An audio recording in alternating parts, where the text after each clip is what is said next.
Hello, Galaxy. Chris Pirillo here, and I'm joined with, well, just one of the Making Star Wars.net team. Jason, thank you for allowing me to talk about The Force Awakens, because usually it's just me talking about The Force Awakens on my own, which is really awkward because no one answers back, and I can't stop talking about it. Thanks for letting me hang out with you, dude. Yeah, this is something I wanted to do after I had fleshed out my review, or actually during the middle of the 2-hour review, longer than the movie, seemingly. I thought, it'd be really cool to do a review with someone else who does Star Wars within the community, or a community creator, and you were one that I definitely wanted to do this with. Yeah, it's always fun to talk to someone who digs Star Wars but isn't exclusively like a Star Wars person, because you bring so much more stuff to it. I mean, you're a Star Wars guy through and through. You could really just be a Star Wars content creator if you wanted to be, but it's really, really cool to have someone who has such an expansive array of knowledge of other things. Yes, like technology. Yeah, I don't know anything about technology. Well, I don't even know what this is. Amazing piece of technology, the Sphero BB-8. Yeah, that's. Isn't that the best toy ever? I mean, seriously. Yeah. Yeah, I mean, like I've owned Star Wars toy. I'm 36. I've owned every Star Wars toy in some form throughout my whole life, and the Sphero BB-8 for me is bar none the best Star Wars toy of all time. I could have only imagined that kind of interactivity when I was younger than I am now, but it works well. It doesn't feel cheap. It's definitely not cheap, but it really lives up to not just what technology can do, not just what Sphero had been doing for quite some time, but really what a tech-related or tech-oriented Star Wars toy could be. Plus, the character doesn't suck. He's great. That was, I think a concern of mine even before seeing the movie, and you'll have to pardon, this review is not necessarily going to be structured. We're going to be talking in and around elements of The Force Awakens. Spoilers. My perspective is, if you didn't see it within the first week, I mean, I'm not saying that you're a bad person. I'm not saying you're a bad fan. I don't think it has anything to do with fandom. But now we are well into, what, $1 billion being made with the movie? Billion. It's insane. And my friend Corey from the Wolfpack podcast, that guy has already seen the movie 9 times. So if you haven't seen it, what? Formerly Wolfpack podcast. Oh, that's right. It is First Order Transmissions now. First Order Transmissions runner has seen it over 9 times. Yeah, so he's part of that. He's like 20% of the billion. I'm not really good at the math. I'm pretty sure that's how it works out. So, but it was said, and I don't know which article ran it, but it was suggested that a lot of fans are seeing it like 3 or 4 times. So maybe it only made 250 million times 4. Who cares? Hey, it was worth seeing more than once. Oh yeah. No, so, that's what is so good about the Star Wars movie, right? Yeah. Is that it feels right at home with the other ones, like, because for me, I watch all of them just randomly. What do I feel like today? What music do I feel like listening to? And I end up hitting this point where I'm like, wow, I really want to watch The Force Awakens again. And then so I just go and see it again. So wait, how many times are you up to now? I'm up to 7 times now. Wow. I've seen it 7 times, yeah. And if I didn't have 2 little kids, it would definitely be a lot more. But the wife is kind of like, oh, it's kind of a pain to go, take 2 little kids to the theater. And I'm like, yeah, but it's Star Wars. I mentioned this also in the First Order Transmissions. The First Order Transmissions, I didn't realize that's what it was, the inaugural run. That I've only seen it 3 times, but I saw the 3rd time back to back with the 2nd time, so it really feels like I've only seen it twice. And I honestly wouldn't recommend seeing it back to back. I would recommend seeing it more than once, because I think in general consensus has been The Force Awakens is better the 2nd time than it is the 1st time. So if you liked it the 1st time, even people who didn't like it the 1st time just gave it a completely different grade and upgraded their grade the 2nd time they saw it. So I'm very much looking forward to seeing it again, and likely will while it's still running in the theaters before April 5th when the Blu-ray or digital copy is released. So you would plan on seeing it again and again and again and again if you could? Yeah, I kind of just plan on seeing it for fun whenever I can until it stops playing in theaters around my house. That's kind of my goal. it was interesting in the other day, and I didn't realize this, but everyone's got a favorite typical Star Wars movie, you know, whatever that is for them, and there's no right or wrong answer. Yeah. I, having grown up with the original movies, the prequels didn't hit me the same as they did others, but I have now, I mean, even further accommodated in canon the prequels in the same arena that I might like the Rebels cartoon series or the Clone Wars cartoon series, which I very much enjoyed and liked because they're a part of Star Wars, but it wasn't necessarily the thing that really drove me deeper into the Star Wars universe and loved it. You know, I'll see an episode, but I won't want to watch it over and over and over and over and over again. You know, much like I want to do, and maybe because it's new with the Force Awakens. Did you find yourself in relation to the other Star Wars media? Did you find the Force Awakens comparing favorably to them? Did they make you feel any different than you did about the other Star Wars movies that have been produced or other Star Wars media? Well, it's just kind of like for me, Star Wars is kind of it has a lot of flavors to it, and there's like a lot of complexities and a lot of different ways you can do a Star Wars story. And like with the prequels, for me, I realize that they're not everyone's cup of tea. They're convoluted, but to an extent that allows me to watch them a lot because there is so much going on in them, so many things to look at. Once again, the music is, I still think, some of the best music out of any of it is in the prequels. Yes, and, yes. And so with Force Awakens, it's like the other end of the spectrum, but I enjoy the whole spectrum. You know what I mean? I like the whole spectrum. Nothing beats a Star Wars movie for me. Even what someone would consider a bad Star Wars movie, to me, is still better than an average movie by far. Or not having it at all. Yeah, exactly. Right. Exactly. And so Force Awakens is like a really, really easy film to like take in. Like it doesn't require you to think too much. It's just kind of a fun ride. It just kind of gets rolling. And in some ways, it reminds me more of like Raiders of the Lost Ark in terms of just the way that like it kind of has this little slow opening, which is by design. And then once the momentum begins, it just doesn't stop.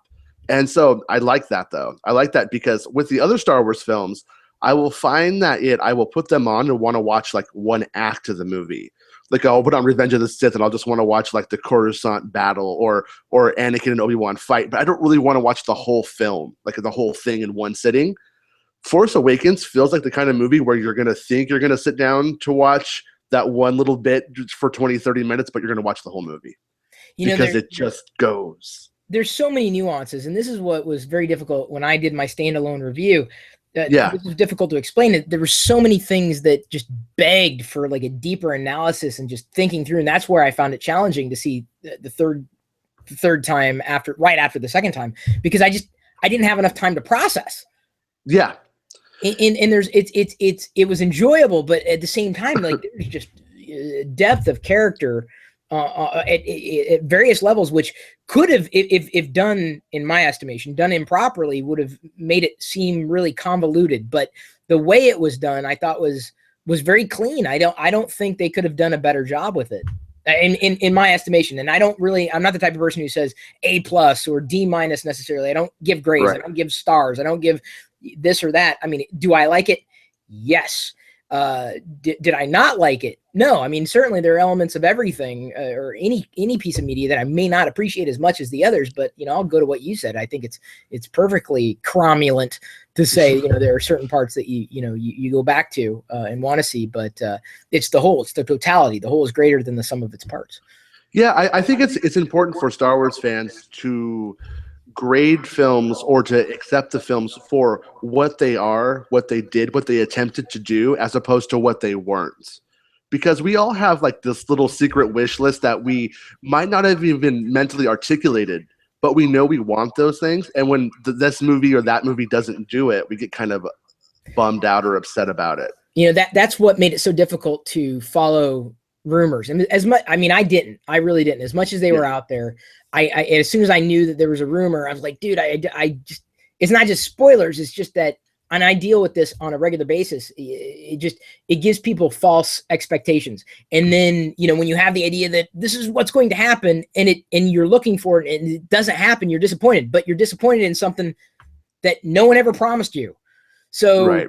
take it for what it is. And I agree. I've said the same thing, not just about Star Wars. I mean, that approach definitely applies to everything. So this, as I said, this is kind of an unwieldy type of a review and approach to The Force Awakens in general.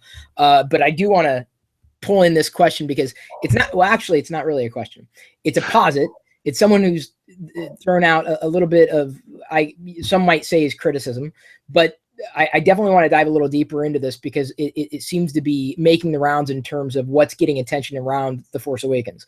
Robert Paul mentions in a comment, Death Star, done that. Matt Plans and Droid, done that. Bar Scene, done that. Creepy Cat, Walk, Son and Father Issues, done that. Oh, wait, it's J.J. Abrams, so he can't copy and do no wrong. That's right. First of all, ask a Star Trek fan what they think about J.J. Abrams and doing no wrong. Second of all, it's called The Monomyth, aka The Hero's Journey, and it's actually mirrored in not just Star Wars, but a lot of films that become popular, and there's a reason they become popular. I don't think that whether it was Disney or J.J. Abrams or anybody, I don't think anybody could have done better than this because, inevitably it would have been impossible to bridge the gap between the old generation and the new generation. And I guess even though Star Trek is not Star Wars, one is sci-fi, the other is fantasy. Very few people really understand that. Just because it's in space doesn't necessarily mean it's like fully sci-fi. The general approach that they took was to effectively waltz into the future, knowing full well that they had a new generation of would-be fans as well as an old generation that some of them were, they still had this bitter taste in their mouth because of the prequels, which if you want to talk about, well, not really straying from formula, but it was not quite what some fans were expecting. And it thought outside. Yeah, it's outside the box for the prequels. For whether you like them or not, they were highly experimental films, and they tried to redo Star Wars in a new way, and it changed the look and sometimes the feeling. And then what happened? A bunch of people walked away going, "It doesn't feel like Star Wars to me. It's not the Star Wars I know." Abrams said, "I'm going to make the Star Wars you know, and I'm going to make the best story that I can in that box." And I think he did it. He nailed it. Like, to me, Disney, there's been talks about a live action Star Wars TV show or something like that. And Disney now having Star Wars or having had Lucasfilm for some time, this is really their first major Star Wars anything. I mean, beyond lighter merchandise. We're talking about like a feature film. This was Disney's first. And I think this was testing the waters. And more than anything, if anybody was worried about Disney before, all of those arguments should be going out the window, or at least they did for me. And knowing full well that Disney is going to continue to build this, I think this was a test. Like, is this going to work or not?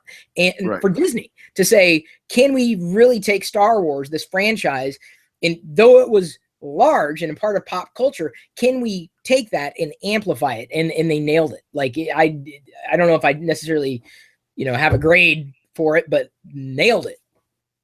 Yeah, I do though. I still do wonder though, the future Star Wars films, will they have as much, power to be what they need to be? Like, because Ryan Johnson, for instance, he doesn't have the same kind of pull that someone like Abrams has. You know what I'm saying? Like, it's Abrams and Kennedy like working together, and with Steven Spielberg having their back, like that's a lot of power.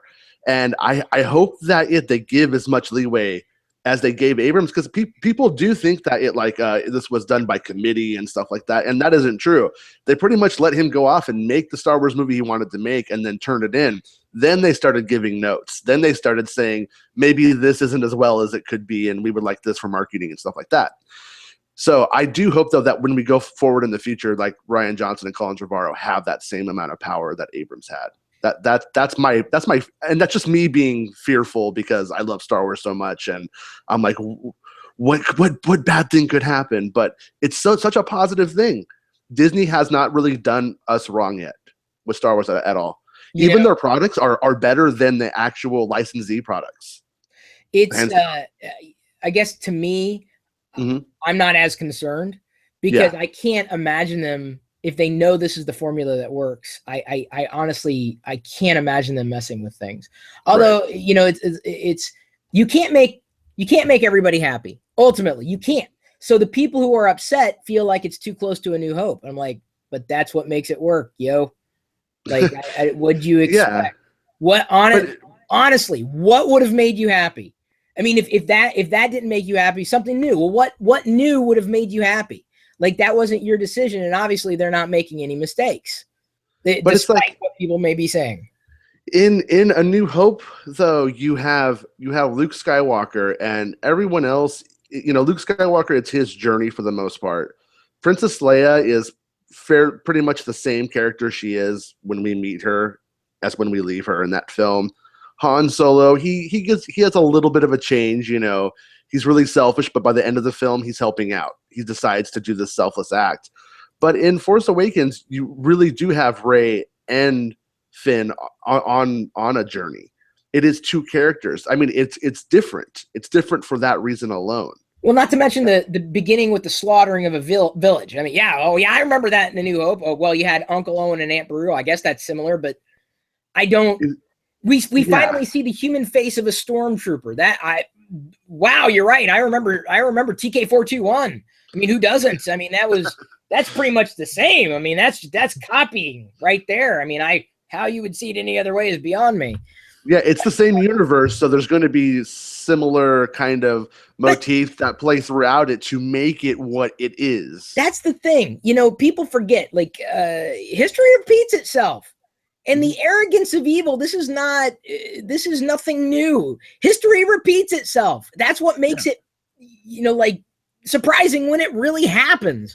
So it irks me because I see elements of A New Hope and I see elements of Empire Strikes Back in The Force Awakens, but it is absolutely a different movie altogether. And you mentioned Luke Skywalker. Even though it's not exactly the same, I have a great concern with people who have issue with Rey being a perfect character because she's insanely flawed. And everything in that character played out as realistic could be. Because I'm sorry, nothing could be more unrealistic than a farm boy at the end of a film blowing up a Death Star by closing his eyes and using the Force.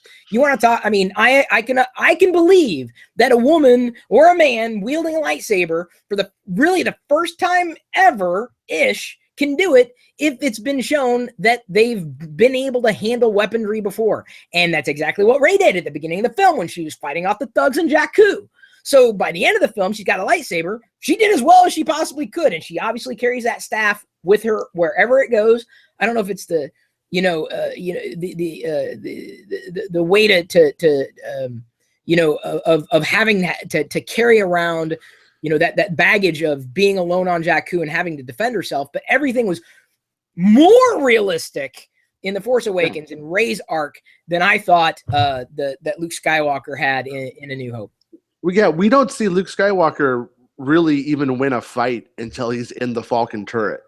You know, he gets beat up by the Tusken Raiders. He kind of gets beat up in the bar. Like, things don't really work out that well for Luke. And then when he's training with the lightsaber, he has the blast shield down, and he's able to start to feel the Force, and he starts to do some amazing things where he's dodging lightsaber blast.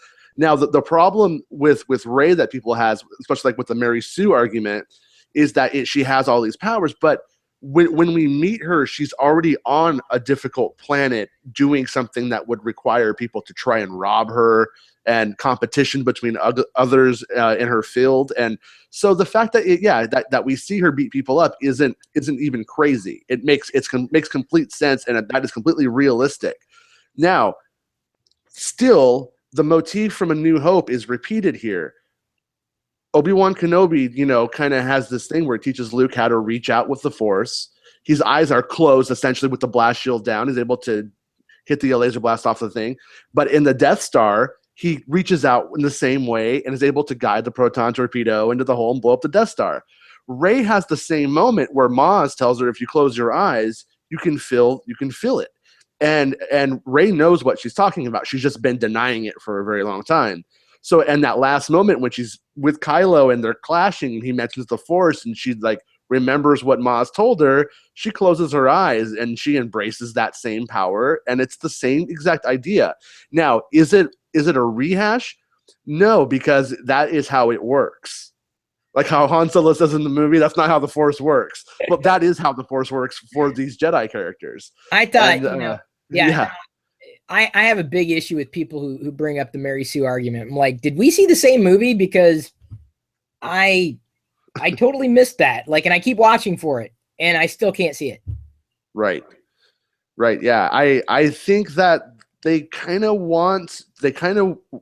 those people either want a very, very realistic Star Wars where you almost can't do anything that's great, and then it's not a fantasy anymore, and then it's not Star Wars, or it could be that they have a problem with women with a lot of power, a lot of physical power and things like that. They just don't think it's realistic. I heard someone at a movie theater when I was walking out talk about how, oh, there's no way she could have beat up that big dude, and it was like, no, you just missed the whole point of the film. And even whether you like the prequels or not, look at what Yoda does. You can see what Yoda does with the Force, and in the original trilogy even. It doesn't matter how big you are.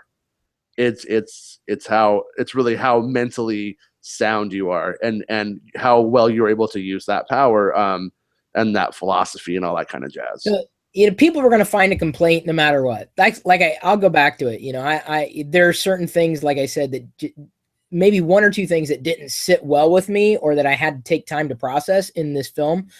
But it is absolutely, to me, it ranks right up there with my original memories of the original trilogy. And, as much as, I know there are certain orders. I don't think there's a best order to watch the Star Wars films or take in the Star Wars everything. I think just watch it and decide for yourself where they rank, because it doesn't matter. Like, someone might say, well, no, this episode's the best. Well, yes, that's you. You're having an emotional connection with this film. That's great. But I cannot imagine those who slag The Force Awakens for being too similar. Oh, it's exactly like this and exactly like this. I think,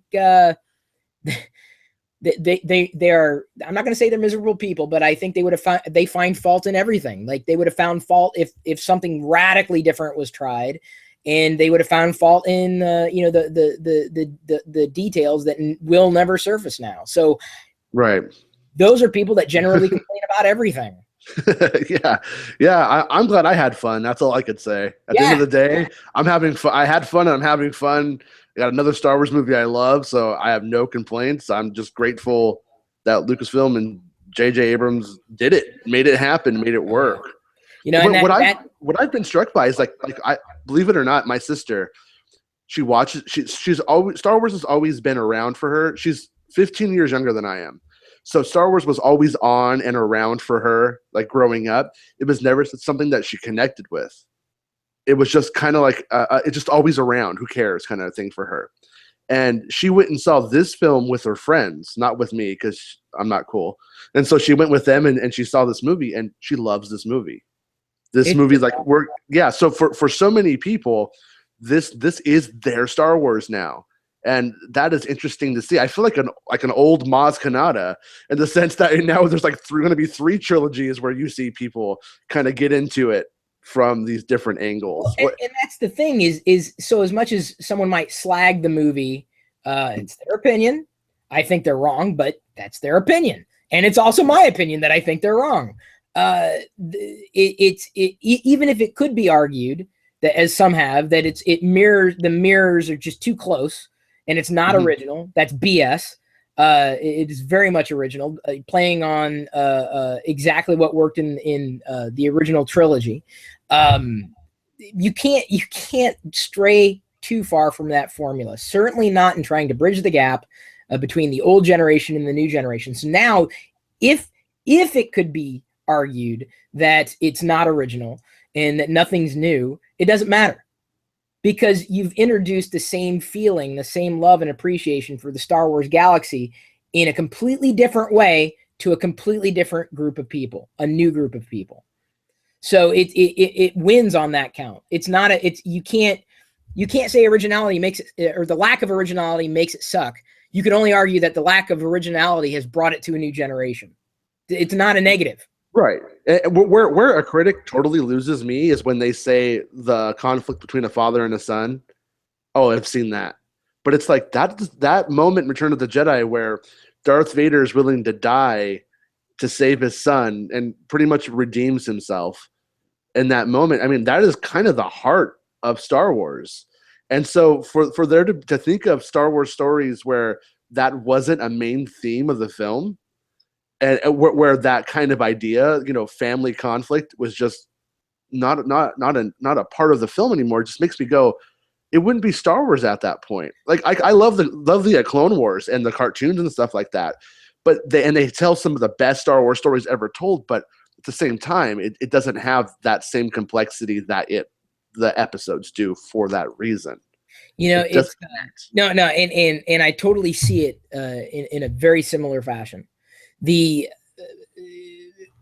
got to have conflict. You have to have something that pulls you in. And for the most part, episodic content has been around the Skywalker family, which, would lead people to believe Rey is a Skywalker. I don't know. I'm on the fence. I think there have been other clues. I don't know if it's a red herring, but it would almost be too perfect to play out that way. And so I'm on the fence. I haven't been convinced either way. But it still has been something that was what I was hoping to have for quite some time, whether it was familiar or not. I mean, here's the thing. So it's a sphere that we have to blow up by hitting a certain part. I'm like, well, you know what? These people would have been more upset if the Empire had constructed a cube or a triangle like a Star Destroyer or a dodecahedron. Or name the random shape that they had to construct. So shut up, because they needed a weapon. What were they? Were they just going to run out micro? We've harnessed the power of midi-chlorians and have equipped them with very tiny laser beams. Well, I like how we have Kylo's lightsaber, and you see a wire running up through it. It's not done. It's jerry rigged. It just had to. He needed one, and he made it happen. And then the First Order needs the super weapon, so they don't go build the whole entire space station. They kind of just build it into the core of this planet and ruin that planet. But it's kind of a cool idea, actually, and I've already said this before, but we've already seen the Death Star redone, and it was sort of I love Return of the Jedi. I mean, that's my Star Wars film from childhood, but now there's this Death Star 2, and it's even more powerful. Well, now we got Death Star 3, and it's way better idea than the Death Star 2 was, where it's just the same exact thing, but now they're just saying it's bigger and it's not completely finished in the film. So what we have here is kind of I hate to use realistic because I'm not one of those guys who wants everything to be realistic, but it is a more realistic take on the Death Star idea in the Star Wars universe. Probably a lot cheaper too, I would imagine. Well, it's use of resources. We don't have all the backstory. We didn't have all the backstory in A New Hope either. So anybody said, well, I have too many questions. Dude, I have way more questions now after seeing the film than I did going into the film. So it's not about that. What were the Clone Wars when Ben Kenobi said that he fought alongside Luke Skywalker's father? Imagine. We don't know. Like I already told you, I still don't know what the Battle of Tanab was. I don't know, but it was cool. I demand know what that. You bring up something interesting, and this is I am not inclined to compare this to the original films. I'm not inclined to compare this to the prequels. It's a standalone film that I think plays well with the original trilogy. I'm still not sold on how it plays with the prequels, but that remains to be seen too. You talk about Kylo Ren's lightsaber. So what's so interesting is that it mirrors his character so perfectly in a way that no other lightsaber did. Obviously the kyber crystal calls to the wielder or whatever, but we've never seen this, is very incomplete and raw and spitting and this petulant lightsaber going along with someone who is equally as petulant.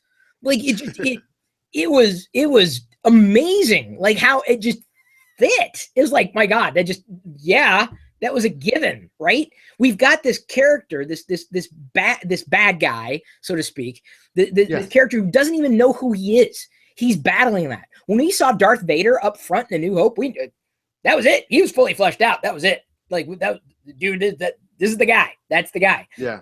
Kylo Ren is still kind of doing this, going back and forth, back and forth. So, beyond that, beyond the way they've developed these characters is not fully fleshed out yet. Beyond the fact that The Force Awakens is one film, but is only going to, I hate saying this, it's only going to get better with 8 and 9 if produced in conjunction. And let's face it, that's the way they're going to do it. It's likely going to be a trilogy of films. Although I'd like to see them get rid of the whole idea of just trilogies, making them in trilogies. You know what? I'm with you. I mean, even Clone Wars for me makes the prequels not really a trilogy anymore. Like, there's so much information that is outside of those films that I take with me when I see those films now, that I don't even view it as a trilogy. It is. I'm not taking away reality, but for me, it's really not. The story is much bigger than a trilogy. And Star Wars hasn't been a trilogy like in forever when you get down to it. I mean, this is our 7th film. You bring something up, and I've been thinking about this over and over again, because I'm not, and I mentioned this during I do a TLDR, like a broadcast, the LockerGnome Daily Report every day. And it's usually tech stuff and geeky things. And I mentioned today that I don't necessarily turn on the Star Wars soundtrack outright. I don't turn on a Star Wars movie or even a cartoon or whatever. I still watch the stuff. But I guess to me, the bigger part of Star Wars as a kid, I love the toys. The figures specifically. Still have I love the figures. But it was more of the make-believe. It was the fantasy around the fantasy that ultimately drew me into Star Wars. And I think I like the make-believe aspect of Star Wars more than the film. So when anybody says it's just a movie, I'm like, it's what? No, it wasn't just a movie, because back in the day, you saw it in the theater or you didn't see it. Like for me, Star Wars was mostly a book on tape. I mean, that was how as a child, that was mostly how I experienced it until I was about 9 years old. It was mostly turn the page when R2-D2 beeps like this. Boop, boop, boop. Yeah, no, I'm with you. It's different for everybody, and that's what I think is to me is very exciting about The Force Awakens, is that it rekindles my interest and passion and love and adoration and whatever word you want to use to fill in the blank for the Star Wars universe and the galaxy that I've known since I was very, very, very young.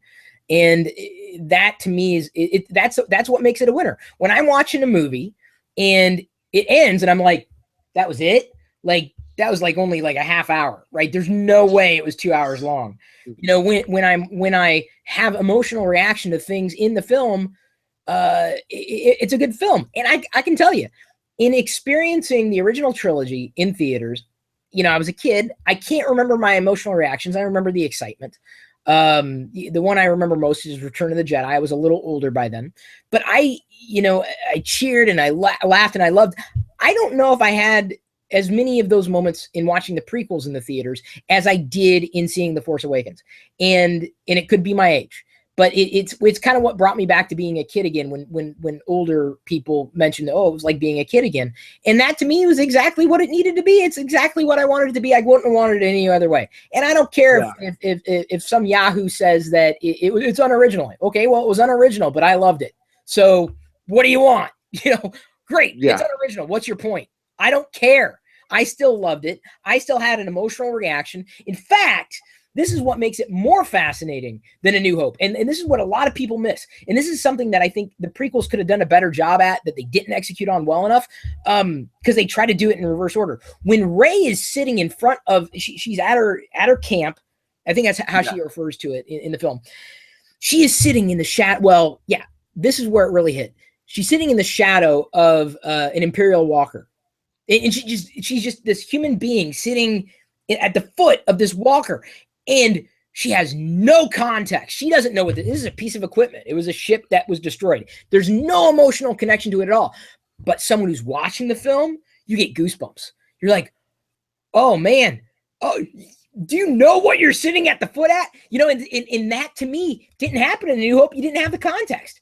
So if you want to talk about, something that's original, that gave me an emotional connection to something in the film that the character did not or could not have, or that I did not or could not have in seeing Star Wars for the first time, because I lacked context. So it was even better seeing it that way, having context for what I was seeing in the film, than even the original trilogy. And that's where I really, it just amped up that feeling because I got it at a level where the character who was going through it did not. No, and then on top of all of that, for her, it's just a house now. She's turned it into her home. That's what she's inside, and where she eats her bread, where she makes that little fancy bread that pops up from the portions. Yeah, so like all of that, it's like for us, it's like, wow, those are AT-ATs or AT-ATs if you're old enough. I'm an AT-AT. And I'm an AT-AT guy too. So you know, AT-ATs are these weapons of destruction, but for her, it's like just a house. But that's such a cool in-universe thing that would happen. Someone would take that carcass of that four-legged walker and turn it into a home if they were living on the frontier in poverty. It's one of the smarter things that the art design did. I love it. It was just, I can't shake it when I'm like, that was one of those thinking moments. Like, okay, she's in the Star Destroyer. It's a thinking moment where it means something completely different for that character than it does for you. And admittedly, some people had issue with as many times as like touch points were brought up, like when Finn pulls out the remote as he's going through the bag looking for supplies to fix Chewbacca's arm. People had an Easter egg. Right. An average person won't even know what that is. It was great. It's just like, it was from the hollow. No, I loved it, but it's like so quick. Like someone could have went down to get their popcorn and not even noticed it. Yeah, but see what would have been wrong.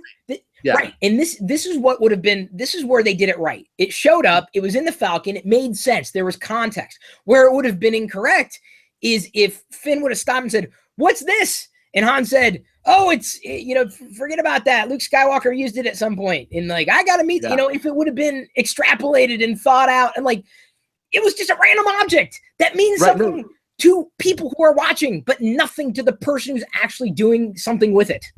I saw photos of John Boyega with that during the production of the film. And it was him like pulling it out of a bag and like holding it up and like looking at it, and Chewbacca's there laying down beside him. And I was like, oh no, like that could play off so bad. You could be like, what is this? And then they have a lightsaber, and I was just like, please don't be that movie. Please don't be that movie. And it wasn't. It wasn't. It was great. In BB-8, to go back to the BB-8 toy, R2 got of course, R2 and 3PO are droids growing up. BB-8, man, the moment Finn, I mean, I was rolling. I'm like, that's personality, man. All the way from the looking. I mean, no, and I was glad that they had the strength to go through with it. Oh yes, like there had to have been a moment where they asked themselves, "Can we do that? Should we do that? Is that too far?" Okay, and they were like, "No. The Star Wars is eccentric at its core. It's the most eccentric space fantasy ever," and they embraced it there. And I could not be happier because it makes us love Poe. It makes us love Poe, Finn, and BB-8 and his interactions with them. And like even those little moments where like Poe Dameron, is back at the base, and then BB-8 rolls past Finn, and then they get reunited. I love that moment because that's something that could have been lost. That could have been kind of just pushed aside. But it showed that Poe cares for BB-8 and BB-8 cares for Poe, and the characters matter. It's not just a robot. It's not just a vacuum cleaner who goes around cleaning up the base for them. He's more than that to them, and for that reason, he becomes more than that to us. Yeah, in fact, that's something that I think was lost, to a large degree, even in the original films, but we had a different feeling with the original films than we might the sequels now, or even the prequels that I saw in the Clone Wars. R2-D2 and Anakin Skywalker are like, two peas in a pod, and that there's definitely a connection made between those two that I saw mirrored between Poe and BB-8. But like I said, the just the element of having a droid that is radically different. I would say radically different, absolutely. Has a different personality than R2, certainly than 3PO, and has no facial expressions whatsoever. It's all in gestures, mannerisms, and sounds. And the way that they did it. Sad eye, that sad circular eye. Some people are in the. I'm watching chat. There are a few people that are sticking to their guns and suggesting things that I honestly don't want to give any more time to.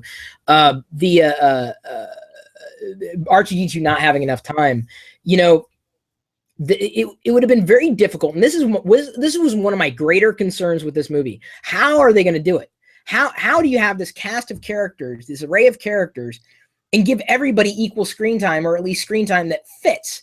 And I thought the way they played it was as best as they could possibly play it, because the moment that R2 is in it more, or 3PO's in it more, BB-8 he's just an add-on, like, hey guys, what about me? And it didn't play like that. And so, right. I mean, R2D2, the way that it happened, it's been explained by JJ himself that the BB-8, when he originally came up to R2D2, kicked off a process by which R2D2 would have like rebooted, and it was just a long process by which R2D2 would reboot. I think it may even be deeper than that, but it's just, the way I look at it as a fan, and again, suspending disbelief, but like, and in my head, like, how does that work? How does that fit? How would this work? The way it played out, why would it be that way? R2D2 just took a long time to boot up. I think that's realistic. It's an old computer. I would have preferred there have been one little line or a little visual cue, like a light turning on, just something to have given us some indication that if that was the case. But when I saw the film, it wasn't a problem, because I was like, R2's coming alive. R2's back, and he's going to take us to the next part of the stories. And I wanted to know what it was at that moment. So editorially speaking, I think it was the right thing to have done. It booked, and it was fast. And also, I gotta say, like there was that moment where we had R2 and 3PO back on screen together, and R2 calls 3PO something and it offends 3PO, and I love it, right? It's great. But BB-8's there, and the whole time I'm not like, oh, there's Coke and Pepsi, and over here's Shasta, BB-8 Shasta. No, it wasn't like that at all.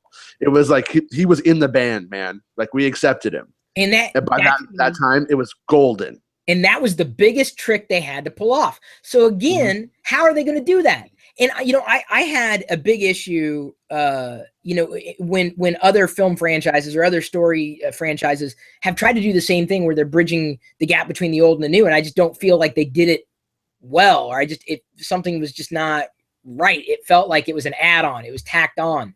This didn't at all. This felt like an absolute natural progression, evolution. I didn't feel like, as much as would I have liked to see more Captain Phasma? Sure. Do I feel like she needed to be there more? Maybe not as much as marketing would have wanted her to be there. Right.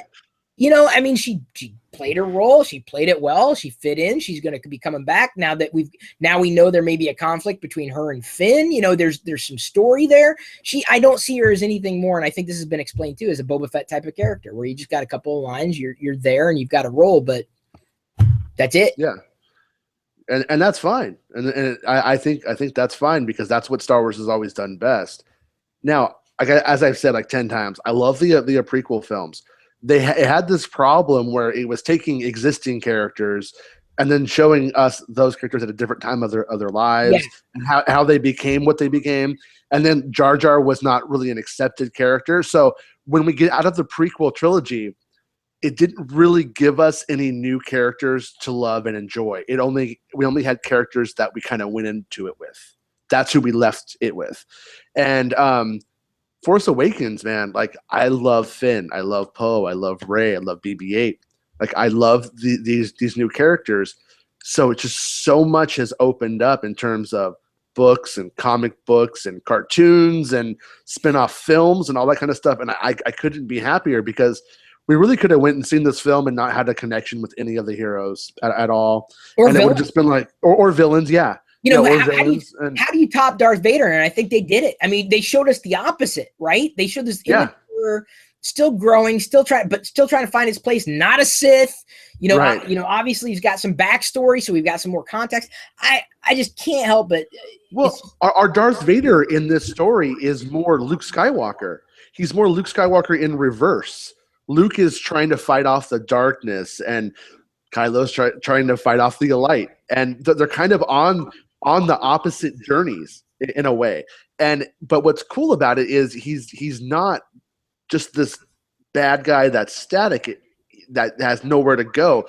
we're watching Kylo's descent, kind of in a way I think how some people might have wanted to have seen Vader's descent. Yes. You're not, and by mentioning that, you're not the first, because other people have said this is the way that we would have wanted to connect with an Anakin Skywalker, and I think that is very apropos. And again, it makes the Force Awakens and how they executed it. I just can't. They couldn't have done better. The only thing they could have done better is make it longer. I would have fought for another half hour. I mean, I would have easily done it. Yeah, easily. yeah. I would. I can't wait for the cutscenes.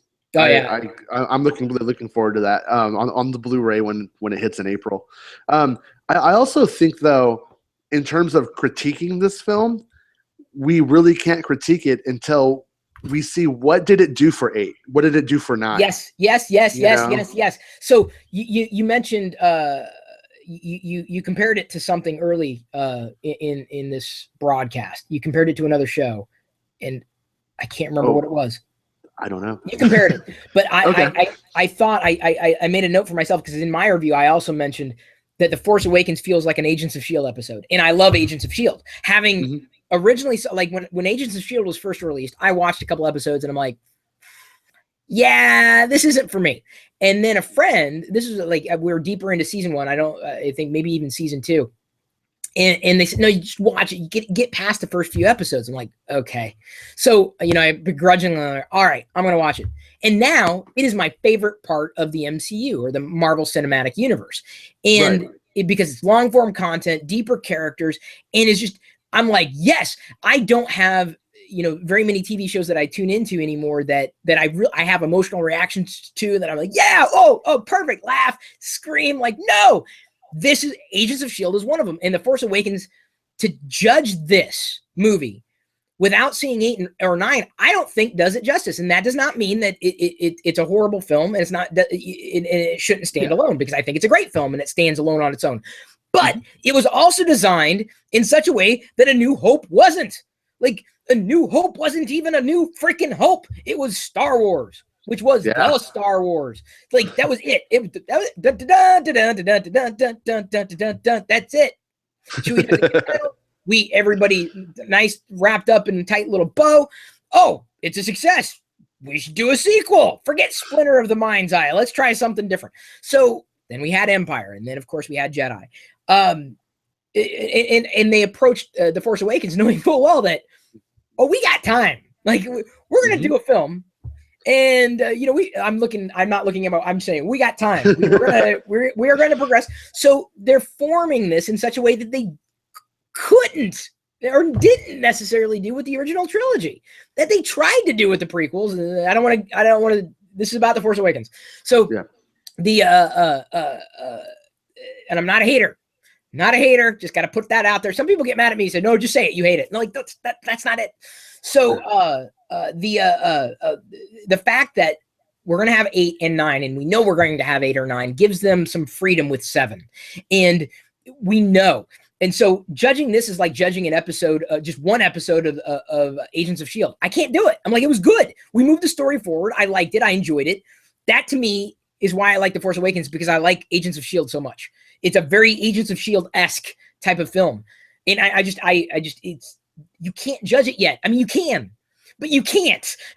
And that's what's so hard to explain, is that it's great in this universe of Star Wars-ishness that we've got something that moves the story forward, that makes us wonder, what next? Like, what's going to happen next? I have so many questions I need answered, and we won't have the answers for a long time. But isn't it so nice that we don't know where it's going, though? For the most part, like, we don't know that this ends up with Kylo becoming Darth Vader or whatever. It might, who knows? But that's the cool part. We don't know. With the last Star Wars trilogy, we knew what the end game was. We knew that this was all constructing everything to this one moment. Now we don't know what is the moment they're working towards. And so it requires a little bit of faith on our part that they actually have that moment, but that it's out there. But yeah, if I had any questions in my faith for Disney taking over Star Wars, and I didn't, I was like, they've done pretty well with Marvel.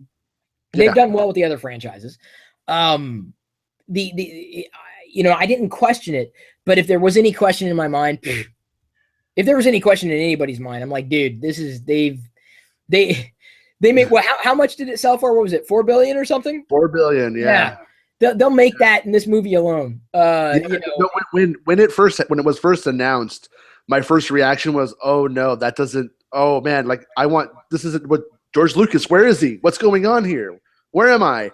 And then a few minutes later, as I was kind of like just letting it settle, I was like, when was the last time Kathleen Kennedy made a movie I don't like? I mean, when you get down to it, I think I'm a Spielberg fan and a Lucas fan, but when you really look at all the films in my movie collection, I think I'm more of a Kathleen Kennedy fan when you really get down to it. And I was like, yeah, okay, I have faith in this. She's not going to mess this up. She's going to get the right people involved. And as this story goes on, we find out she did. She got all of the right players in motion. So that's exactly, I'd say that should allay some of the fears that you might have for future episodes done by different directors. Because if Kathleen Kennedy's touching it, and if you believe in her, I can't imagine them. Honestly, they know the formula. They know these formulas. And if anything, it's got me more excited because we're going to see even more of this stuff. So like some people get bothered that I love it so much, that this is a big thing for me in my life. But I told them in my reaction video, I'm like, if you thought I talked about it a lot before, if you thought I had a lot of stuff before, you ain't seen nothing yet. Because dude, it's huge. I mean, yeah, you know, obviously naming my daughter Jedi for good reason. It was, I think, it should have said it all. I mean, it means a lot to me, and the meaning of her name even means a lot to me. But it's something that even with Disney and what Disney does, you know, I think that they would have to make some catastrophic, like just majorly stupid decisions before they're going to ruin it. And I just don't see it happening. I'm confident we're going to have a decade of good Star Wars films before we even really need to worry.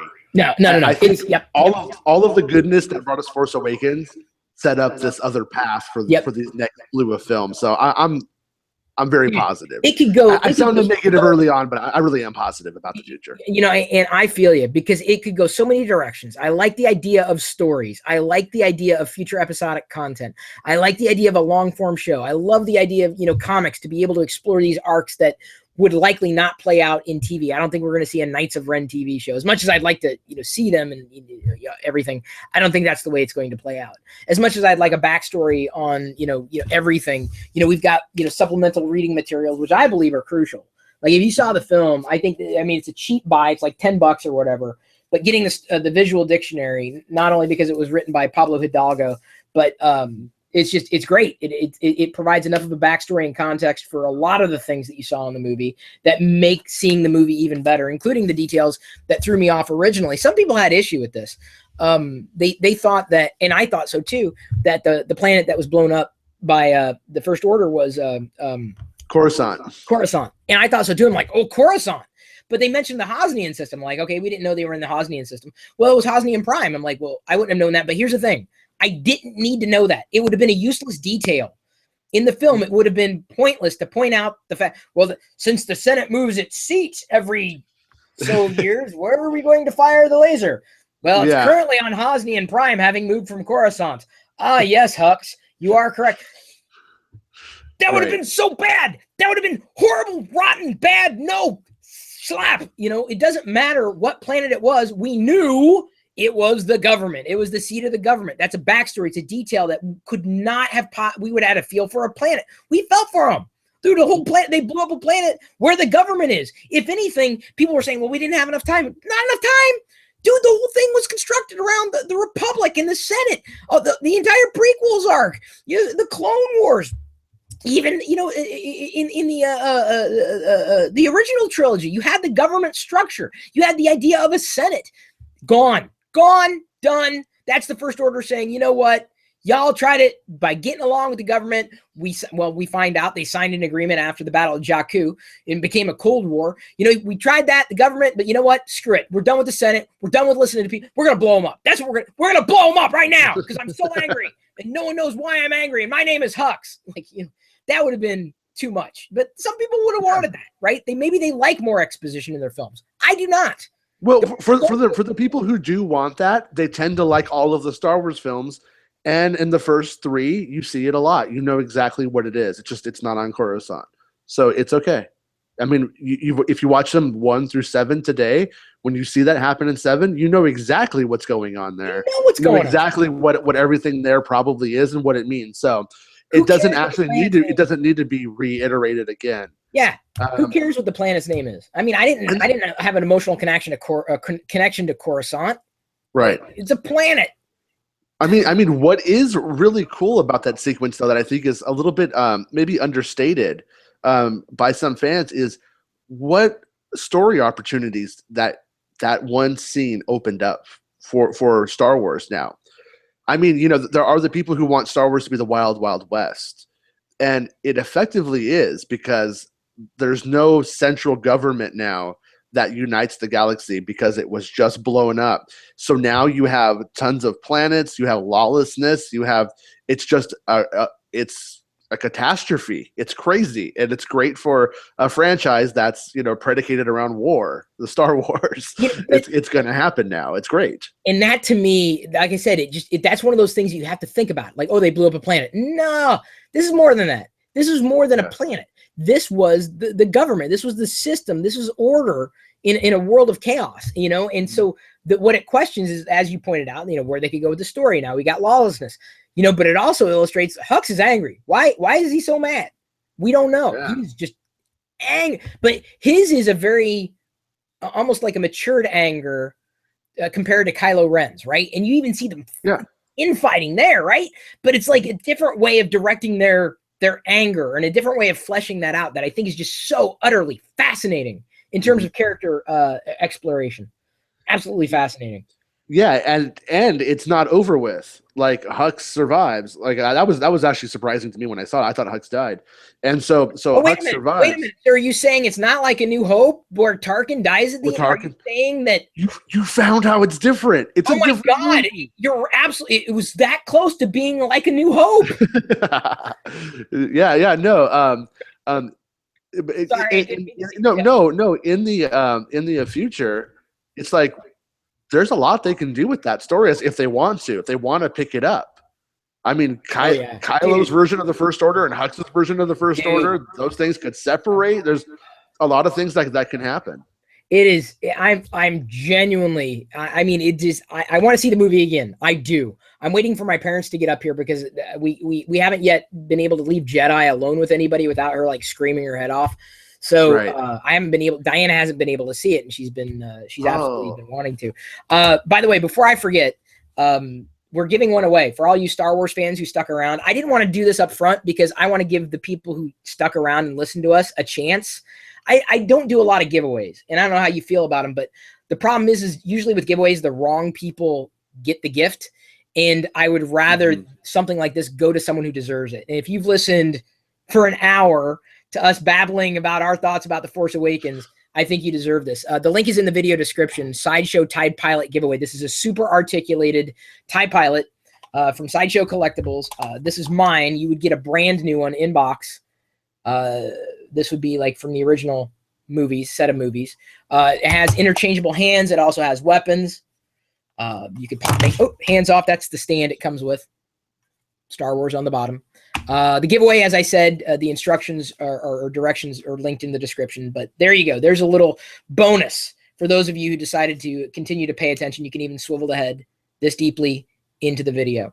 The sexy cousin of the AT-AT driver. Yes. Although the AT-AT driver was my very first Star Wars figure, and that's so I have it too. I still have my first Star Wars figure. Yeah, mine was left in Palm Springs, unfortunately. Oh, he's out there in the desert somewhere. 300 years from now, archaeologists are going to be out there digging, and they're going to be like, "We found an AT-AT driver." It was right next to this ET Atari cartridge. It must mean something. It's we mentioned figures or these things. You know, this is to me is just as fascinating, and I love this. I probably love the collecting and the toys and the merch more than I love the movies. And The Force Awakens took everything that I loved and just put it. It's just like you love this. Here you go. It's the same thing, but not. It's Star Wars, and it's the same people and characters and style and story and everything that you love, but it isn't.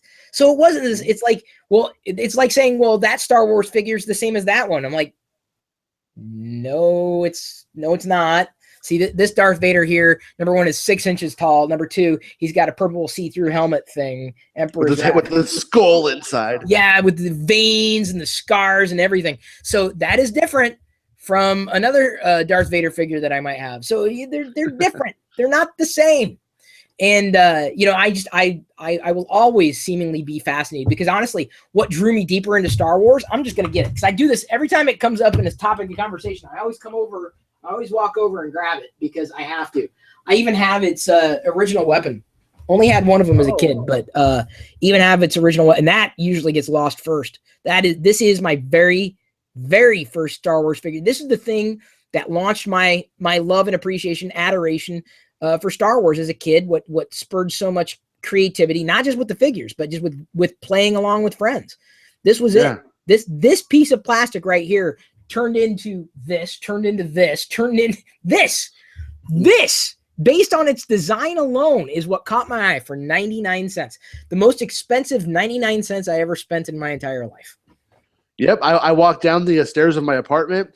There were some bigger kids. I was about 3 years old, and I saw it. And this kid was playing with it, and he had the designs on his helmet and on his shoulders. And I remember just going, "That is so neat. I must have that." My mom said, "Maybe for your birthday." And then for that birthday, I got hooked up. It was like Return of the Jedi stuff was out now. So I got all the Empire Strikes Back stuff that was on like clearance.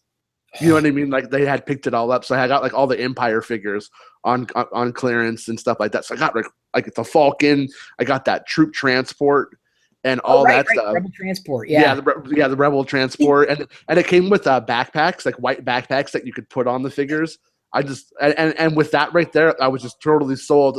I had friends in the G.I. Joe and Transformers and He-Man all came about, but I was still like, I like those things, but those little Star Wars figures, that's where it's at. It was the figures, man. And that's why this is my favorite scale. I love 5 points of articulation.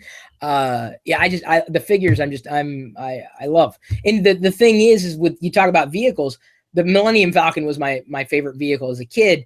I didn't really, and I had the Slave One and everything. I still have the Han Solo and Carbonite figure, not the Slave One, but the figure was important to me. They didn't come with figures. The sets really didn't come with figures. Never. Now they do. Nope. I never was a vehicle guy. Never. I didn't care as much. I mean, it was fun, but I'm like, get those figures. And still to this day, I wouldn't have the newer vehicles if it weren't for the figures. I'll be honest. I was really lucky because I was born in '79. So by the time I was about 6 or 7 years old, we were able to go to like flea markets and stuff like that. And I could pick up like an AT-AT for like $4. Like, so I ended up with having this childhood where that stuff was already, I was almost like Ray, you know, that stuff was already gone. It wasn't in stores anymore. And but I was living it because it was just, it was junk that nobody wanted. And I wanted it. I went to a garage sale and picked up all of the 12-inch dolls with Darth Vader with his cape and all that stuff. And I got them for $0.25 a piece and I still have them. Wow. Yeah, it was I'm glad I was born when I was born. I was able to be like just old enough to enjoy the original trilogy elements. I missed A New Hope or Star Wars being in the theater, but then I was kind of young enough when the prequels came out. I was still like a teenager, and it was still like it still worked for me. I wasn't thinking so critically on those films that I couldn't enjoy them for what they were. See, so yeah. You know, I'm a little older, but I did see the first one within a couple of weeks. I saw it with my dad. I only remember one scene from that first showing before it was A New Hope. I actually saw it before it was A New Hope. I remember the experience, but I didn't. It wasn't until obviously Empire was out, or just before Empire, when they started marketing those particular figures. This is the thing. That's the first time I saw them. I'm like, oh yeah, I remember seeing Star Wars. And I can't remember if Empire was out at the time that this particular one was released, or pretty darn close. But I know it was like right around that time. But I thought, wow, that's cool. You can get toys for the movie, because it didn't exist. Like, you know, if you saw a movie, you saw the movie. Okay, you enjoyed the movie. You see a TV show. Okay, you saw the TV show. Toys were usually like, you know, completely. Those are the toys. and these are the movies or the media. That really changed with He-Man. And I didn't get into like yourself. I did get GI Joes. I like GI Joe because they were the same scale. And it wasn't even the points of articulation that I like, but I like the cartoons, love the Transformers cartoons, Mask, etc. Child of the 80s. But it was He-Man that was so I mean, Star Wars, yes. Star Wars set a precedence for merchandising in movies. Like it worked, but I didn't get caught up. Like my dad or my parents really didn't make those connections. I didn't make the connection until Empire was out. But He-Man really transformed the toy industry in such a way, almost like Star Wars transformed the movie merch industry. So they were looking for a way to sell toys, and you couldn't necessarily do it. They were looking for that tie-in. So the whole thing, the whole He-Man thing was done to sell toys. The cartoon was created, and it was daily. Toys. It was daily. We watched it 5 days a week. Oh yeah. It was a commercial. So, but it allowed them to sell and market toys. I mean, it's just a fascinating backstory how it worked, how it just changed the entire industry. So, but like I said, with Star Wars, that mindset didn't, like, you didn't say, oh, I saw Star Wars, now I can go to a store and pick up figures. You just didn't. You didn't necessarily make that connection. I mean, and I wasn't alive yet, but they had the early bird Star Wars kit. Right. Because they didn't have the figures done in time, so they knew people wanted them. It was there, and so people bought this certificate saying, "We'll mail them to you when they're ready." Right. If you buy that now, it's kind of like today when you buy the Force Awakens digital certificate with 3 posters, and I didn't do it either because it doesn't promise you the extras. And I said, if it promised me the extras, they might have got an impulse buy out of me. But I'd imagine that the Blu-ray is going to come with a Disney unlock code. That's likely the one I'm going to get, because I don't want to buy a digital version outright if I know I can get a physical copy with bonuses and extras as well as the digital copy complimentary. I'm like new to all of that stuff. I just started kind of getting into the digital content side of things, but because of my kids, I have like all of the Disney Movies Anywhere with my Star Wars stuff on all the platforms now, except for A New Hope because Fox owns that still. But on my extras, like if I bought these digital Star Wars films on Amazon, I have my extras on Amazon, but I don't get them. I don't get the extras Disney Movies Anywhere. And they don't transfer over, so I can't go on Vudu and watch the extras to A New Hope or to Empire Strikes Back. And it's so messy.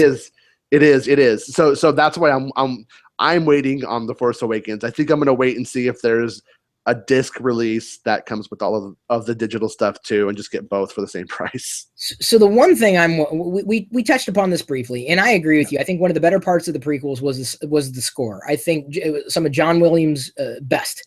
Very, very, very memorable from Anakin's very haunting theme as a child, like the young Jake Lloyd's Anakin, haunting and beautiful. All the way through. Right, the prequels score. Other Duel of Fates, it's memorable, but I wouldn't say it's my favorite. This soundtrack for me, and I've listened to it a few times. Rey's theme is about the only thing that stands out. Everything else, it for me, the soundtrack falls flat. The only thing I wanted on the soundtrack at this time was the song that Maz Kanata's band, the Castle Band, played. The Doobie Movie one. There's a name for it. I mentioned this the other day in the First Order Transmission podcast. Dula Duga or Duga Duga or something. But it was instantly memorable. Like, dude, that is so. I can't wait to listen to that again.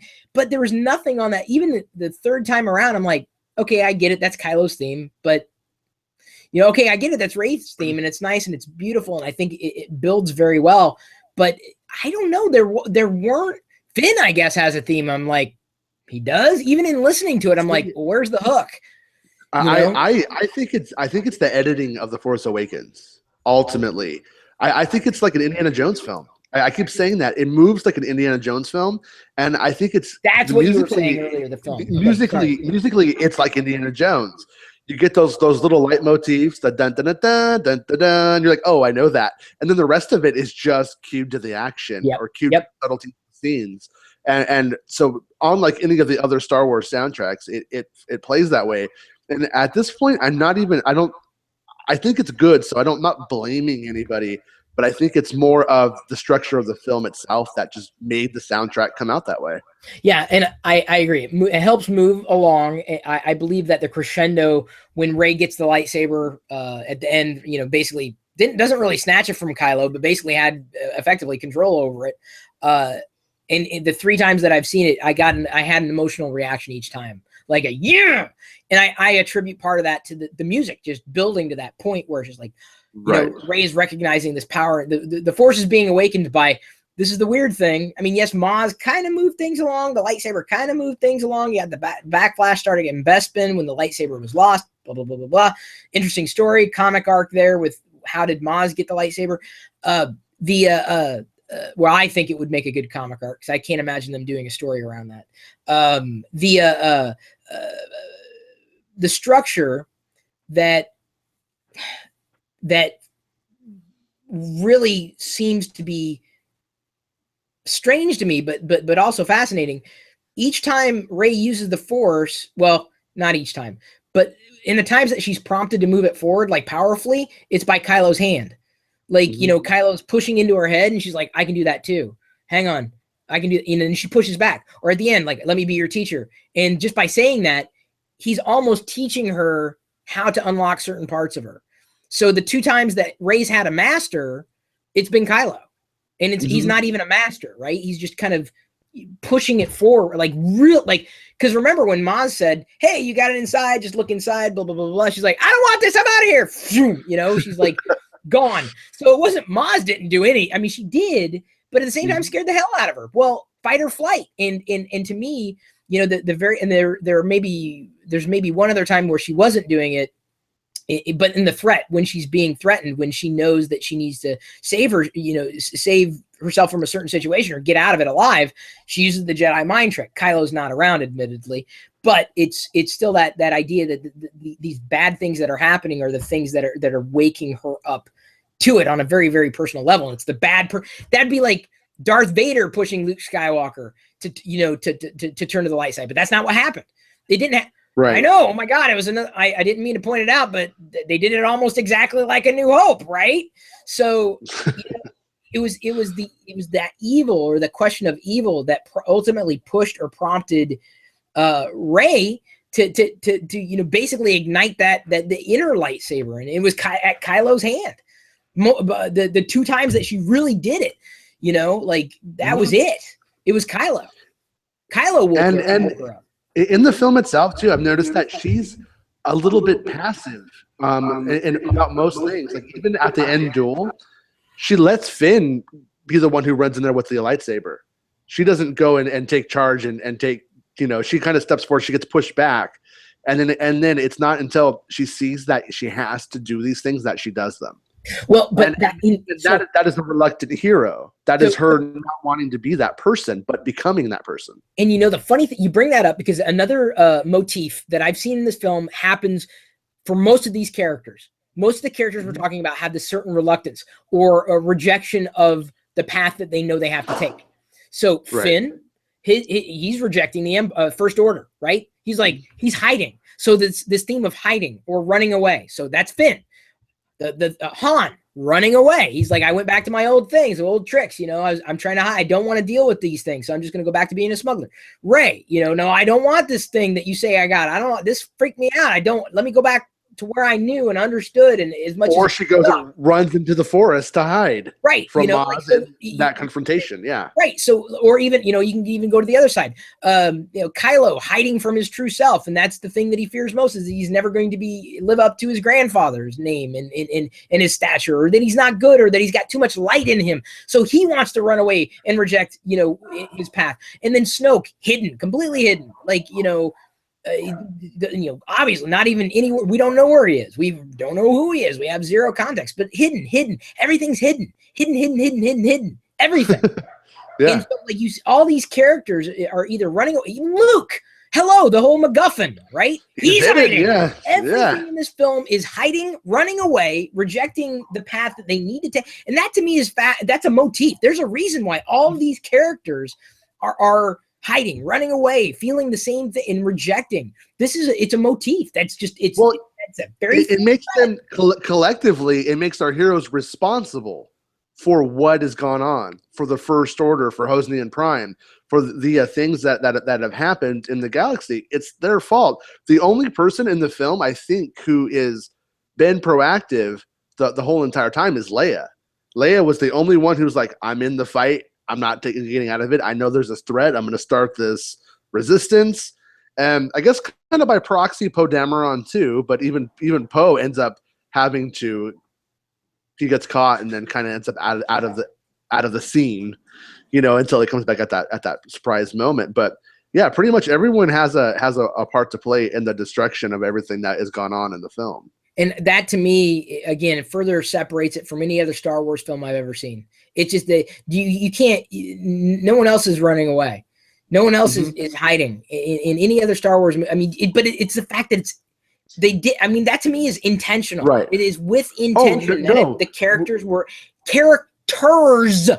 designed that way, not just on the light side, but also on the dark side. And forget the symbolism in this movie was breathtaking. I mean, absolutely. Right. I've never seen symbolism so strong in a Star Wars movie. Ever seen symbolism so strong, so thick than I had in The Force Awakens. So strong. We learned that Rey is dreaming of the island at night, that it's calling to her. Luke is ostensibly, probably in his own way, calling to her too. She's supposed to go search that place out. The Force is telling her to, and she doesn't do it for a long time. She doesn't do it until the events on Jakku transpire that push her out into it. And in terms of the symbolism that you were talking about, I mean, that moment, I think we might have already talked about this before on First Order podcast, but that moment with Han and Kylo on the bridge and the sun going dark, and Kylo going truly dark and the murdering his father, and Han falling into the light. Finally, you know, his character finally, you know, confronted things. And, you know, I wrote this, I'm going to kind of switch gears slightly. I wrote this article this week about, I think it was like my 6th time seeing the movie. And it really struck me how, you know, a lot of people weren't big fans of the special edition of Star Wars, like with the Jabba edition to A New Hope. Now that Ganja Club. Yeah, right. No. Now that Jabba edition is more powerful, it has more reason. Now it's been extrapolated upon, because before that you don't really see Han Solo actually dealing with a mob boss or a gang leader coming after him and saying, "Hey, you owe me money," and Han's able to talk himself out of it. In this movie, Han's character is at a point where he can't talk himself out of things anymore. You know, we see that in the special edition of Star Wars with that Jabba scene. We see him talk himself out of. He gets into more trouble and all that stuff, sure. But now we have Han Solo trying to talk himself out at a kanji club, and you got Duquesne and the Irving boys were on his back for a while, and and you know life is not good for Han, and he has to have a confrontation that is really, really honest with his son. And he can't run away from it. He can't lie or talk his way out of it. He doesn't even bring up Leia in the He doesn't do anything cheap at all to try to like manipulate his son out of what he's doing. He goes there and he confronts his destiny for the most part, you know. And that was right now it feels like my favorite Star Wars moment. That's the moment I keep wanting to watch. Which one specifically? Han on the bridge with Kylo. Because there's that moment with Maz before where she's like, "You've been out of this fight too long. It's bringing you right back into it, and you know you have to go home." And that was cool because Han couldn't hide anymore. He had to go home, and that was Kylo on that bridge hiding. Yeah, you know what hit me almost deeper than his death was when he yelled out Ben. I was just like, I'm like, yeah. I mean, it was just and I teared up when I was doing my review and I started talking about this scene. I just like started welling up, like I can't. It was just so. It was this character, right? And it's just and the symbolism. It was just I just can't imagine that scene being executed better than it was, and I'm still coming to terms with it. It's bizarre, but to me, my moment for me, the one that kind of hits me the same way, is when Rey gets the because it really did shock me. I thought Kylo was going to get the hilt, and then it flew into Rey's hands, and then just to look at her, just like this. I mean, it just hit me every time. Well, wasn't it cool? It was just like The Empire Strikes Back with Luke in the snow trying to pull it. It's in the snow and it's just kind of shaking, and then you think he's going to get it, and then it just right past him. That is the one scene where every single time I've seen the movie with the most boring, crappy audience, that scene happens and they come alive. Wow. Like that is where it doesn't matter what time of night or day I've seen it and how bad the audience is. I mean, I've seen it with some really fun audiences. And when you see it with an audience that's just like passively watching it, it's like, oh. I remember one time it was because I remember seeing Jedi in the theater a few times, and there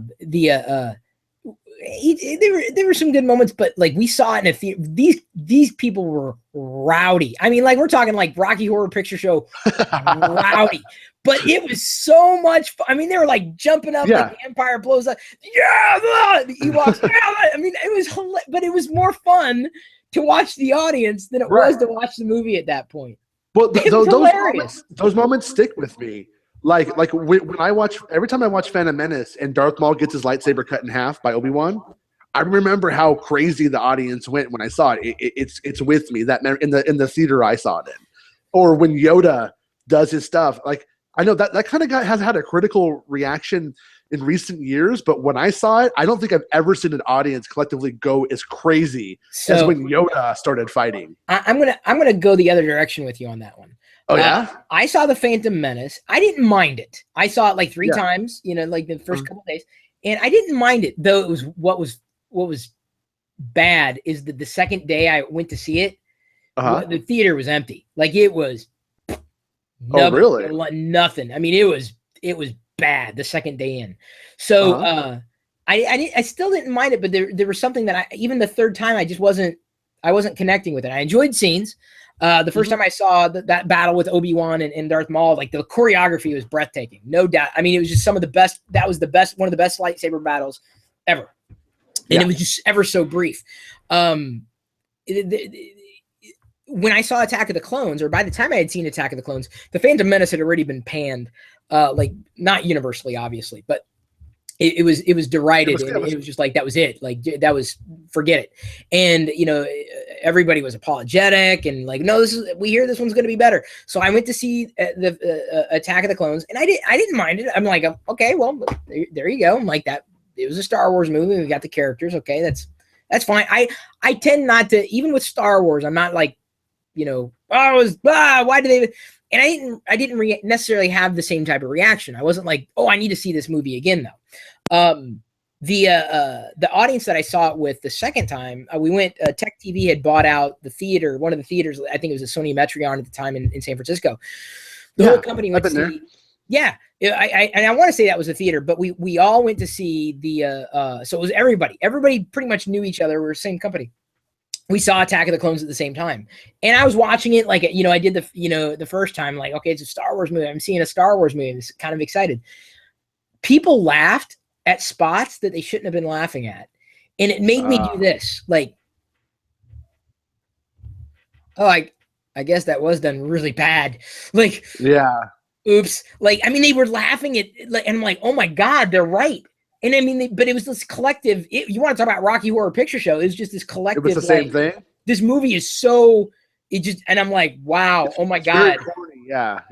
Attack of the Clones is a very corny movie. It was bad, and I as much as I appreciated it being a Star Wars movie, and obviously enjoying it for being Star Wars, it hit me differently. It really hit. Gotcha. And by the time Sith came around, I was like, it can't be any worse is the way. I mean, like that's not a good thing to go into, right? It can't be any worse. And that's the way I looked at after Sith. I mean, you don't want to know the first thing I said after the first time I saw it. It took me a few times to like gain a taste for it. Really? But oh yeah. It was just, it didn't seem to be fitting. There were certain elements that worked well, but I didn't I mean, by the time the Anakin had turned, I'm like, I didn't care about him. I had no connection with this guy at all. I'm like, let me ask you this. Now that you're a bit older, you're a father now, and things like that, do you find that you identify with Anakin willing to wipe out a lot of things and people to save his wife and child? No, because I do. I have zero compunction for Anakin. Like he just I'm not gonna. I don't want to blame Hayden Christensen's portrayal. I think he did as best as he could with like Natalie Portman or Ewan McGregor or any of the people. But I just feel that his performance is ultimately what didn't make me feel for a character that I should have felt with. Going back to me saying I feel more for Kylo Ren, in my brief time knowing him, or I feel like I just feel for him in a way that I didn't for Anakin, having known where he's going. It's not not knowing where he's going. He's just not feeling like, wow, this is just the story wasn't told as well as I thought it could have been told. And I don't feel that way with The Force Awakens. I walked into it thinking, well, it couldn't be any worse. But, I'm not going into Episode 8 or Rogue One, thinking, oh, it can't be any worse. I'm like, I don't know how they're going to top it. That it's the opposite. Yeah. So the pendulum swung completely the opposite direction. And mind you, when I was a kid, I didn't understand people didn't like Ewoks. I'm like, what are you talking about? They're great. I love these things. When I was a kid, I was so into the Ewoks, I would buy multiple editions of the same figure and switch the cowls so I had more. I couldn't get enough Ewoks. I needed more Ewok. It's interesting. And like I said, to some people it's what the Star Wars movie it was at their time in their life. I think The Force Awakens is going to not just reawaken this passion and fan base that felt like they were sidelined with the prequels. I think it's going to bring them back to where they were, when they pick up where everything left off, much like some of the characters did. But it's also going to bring in that new generation in a way that I don't think the prequels necessarily did, to the point where I know definitively they just didn't, because as much as they've made money and will continue to make money, one of the reasons why the Clone Wars was greenlit was because merch wasn't going anywhere. No one was buying anything. No one cared. I mean, not nobody. In terms of what was expected, it fell flat. Like it was just, it fell flat. Yeah, the idea, I think, from my perspective, from what I saw, was the prequels were expected to maintain an audience and bring in a new audience and grow it in that way. What I saw was more of a swapping, older audience members leaving and then younger people coming in. And I've been with the Star Wars thing the whole time, and that was what I saw. I mean, up until when Force Awakens was announced, most of the people that I was dealing with were 8-9 years younger than me, across the board, and most of the bloggers who were active at that time were too, except for with a few exceptions. Sure, yeah, a few exceptions, but it was mostly younger people who came in with the prequels who were still doing it. But yeah, it was. But the magical thing about Force Awakens is, I think it pleased the prequel fans, and it pleased even Saf Davidson, who's on my podcast, doesn't really enjoy the original trilogy a lot. She likes them. She doesn't hate them at all. But they're too slow for her overall. They are. She's that age where it just doesn't work for her how it does us guys, us old guys. But here's the thing: because it's like when you say it's a classic, like it's no longer a good film, it's a classic, and you label it different. Yeah. It's like you've seen it, you know what's going to happen. You've had these responses, It's in the cultural archive, and you can't debate it. It's in. Yeah. And I don't think it's fair, but I understand. Right. I understand that but that's the thing. These movies have always been, and movies, generally speaking, there are timeless movies, but they're sometimes often a product of their time. Like George Lucas at the time, before the special editions, could only do so much, which was outstanding for obvious reasons. Now it's I remember, and again, I'm not comparing Star Wars to Star Trek at all. I am a fan of Star Trek stuff, have liked pretty much every one of the movies, the newer ones and the older movies. Didn't get into the original series, loved Deep Space Nine, liked Voyager, The Next Generation, and everything. So in what I see with Star Trek in comparison to Star Wars, and I got to be careful. I shouldn't do this. Never mind. I'm not going to do it, because too many people, you know what I'm saying? I wanted to make a point, but I don't, because at the same time, People are so inclined. Star Wars and Star Trek, they're not the same. They're absolutely not. Star Wars has more in common with Willow, with George Lucas's and Ron Howard's film Willow than it does with with Star Trek. The way I look at The Force Awakens is almost like how I see the Fellowship of the Ring from the Lord of the Rings trilogy. That's where I place it. Like you can't. I mean, you could watch that and like, okay, that's good. Well, what happens next? I didn't judge the Fellowship of the Ring any worse than I did Return of the King or The Two Towers. They were better as a whole. Like it's like if you like The Force Awakens now, I think it's going to get better by the time 9 rolls around. I absolutely do. The heroes of this film are so strong that you want to see where they're going to go. So you should enjoy those films just based off of the fact that it's where they're going to be taking us. Yeah. But at the same time, I'm curious to see if they're going to introduce more new characters that we're going to like, and or is it going to kind of be like, okay, BB-8, Bray, Poe, Finn, Kylo, that's who we got, and it's going to stop there. Or like for instance, what's his name? Greg Grunberg's. Snap Wexley. Snap Wexley. Is he going to be an emerging character? Are we going to see more of him, or is he going to be our Wedge Antilles of the trilogy? Or it's hard to say. I can't imagine. I mean, yes, I think we're going to see new characters. I think that is we're going to see new aliens and new characters. It's a Star Wars movie, but I think. Obviously, Han's going to disappear. I think Luke in the next film is obviously going to be in the forefront.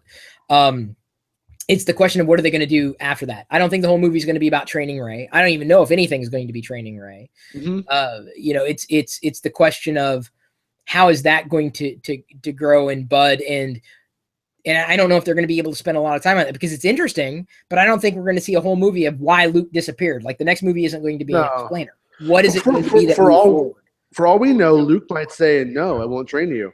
She might hold that saber out. He doesn't take it in the film. He doesn't take it from her. So for all we know, a reluctant hero. Yeah, for all we know, there's going to be more convincing of Luke to be a part of this. I was surprised. I mean, I was happy because I couldn't imagine Luke playing more of a role in this film because it would have sucked all the energy out of the room. Everybody would have been concentrating on Luke. Han felt like he wasn't sucking he felt like he was moving it along, right? It didn't feel like he was just thrown in. And I think adding Han and Luke is like, yeah, the whole gang's together. This is awesome. Poe who? Finn who? Yeah. What? Like I said, I think they did a good job bringing the characters back, making them true to who I think the characters would have evolved into, and making for Star Wars a realistic story. I thought it was very realistic. All of them got to prove themselves. Yeah. And if it was done differently, they wouldn't have had the opportunity. They would have just looked pretty. Rey would have looked pretty next to Luke. That would have been that. And no, she proved herself. She proved herself that she's our new Luke Skywalker. In terms of beyond. I think the way they've set up Rey is that she's already battle hardened in a way that Luke was not. When we were introduced to Luke, at least he's a whiny farm boy versus someone who's like grown up, like having to defend herself and fight for food. That's a different character altogether. Like radical. If you don't understand the difference between a whiny farm boy and someone who fights for their life every day, boy, I may have to have a little discussion with you. It's something that I think is going to be. It was exactly what needed to happen.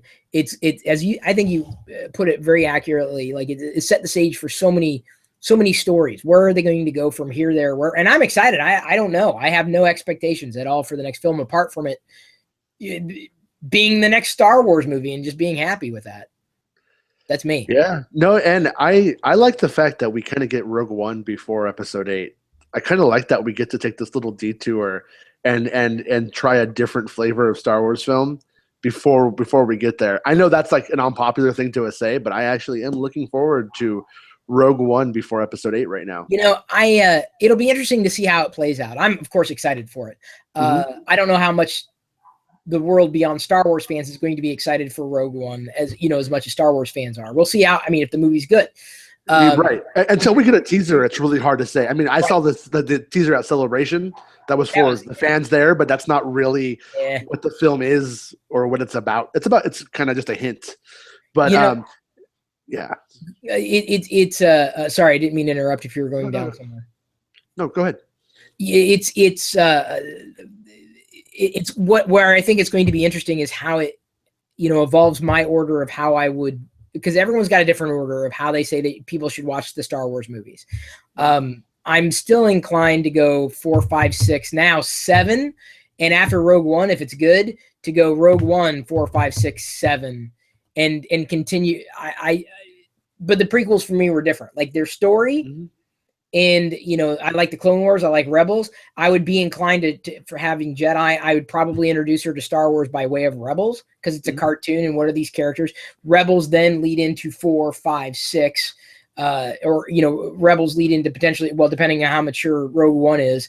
Now this to me would be fascinating about the Blu-ray or extended or director's cut if they gave it a different rating, and that's something I'd be up for this movie, like a higher level rating, because one of the alleged deleted scenes is Chewie ripping off Unkar Plutt's arms outside of Maz Kanata's castle when he attacks Rey.